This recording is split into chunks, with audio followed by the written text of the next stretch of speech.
इसका जो ये कंबाइन एग्ज़ाम होने वाला है उसका एग्ज़ाम का पैटर्न क्या होगा और सिलेबस क्या होगा। तो इसमें दो टीयर 1 एग्ज़ाम होंगे और टीयर 2 एग्ज़ाम्स होंगे।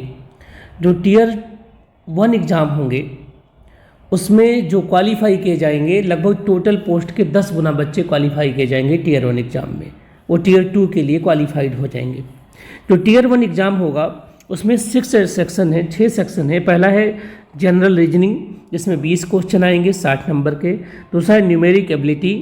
तीसरा है बेसिक कंप्यूटर लिटरेसी जिसको हम ICT कह लेते हैं। General knowledge, language competency test, English का language competency test, generally Hindi का या आपके जो लोकल लैंग्वेज होता है किसी एक इंडियन लैंग्वेज को चूज करना है। ये 100 नंबर का एक क्वालिफाइंग पेपर होगा, मतलब कि फाइनल मेरिट में नहीं जुड़ने वाला।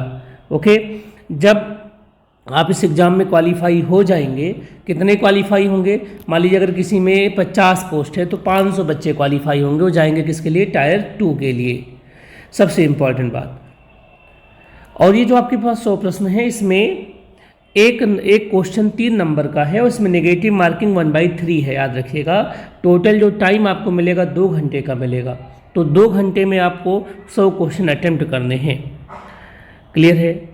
अब देखते हैं दूसरा, इनमें से कितने बच्चे जाएंगे, लगभग पोस्ट के 10 टाइम्स बच्चे टायर 2 के लिए जाएंगे। टायर 2 जो आपका होगा वो एक्चुअली में 70 क्वेश्चन का टायर 2 होगा, आपका 70 क्वेश्चन का टायर 2 होगा, जिसमें 60 ऑब्जेक्टिव टाइप्स के आएंगे, 10 डिस्क्रिप्टिव टाइप के आएंगे।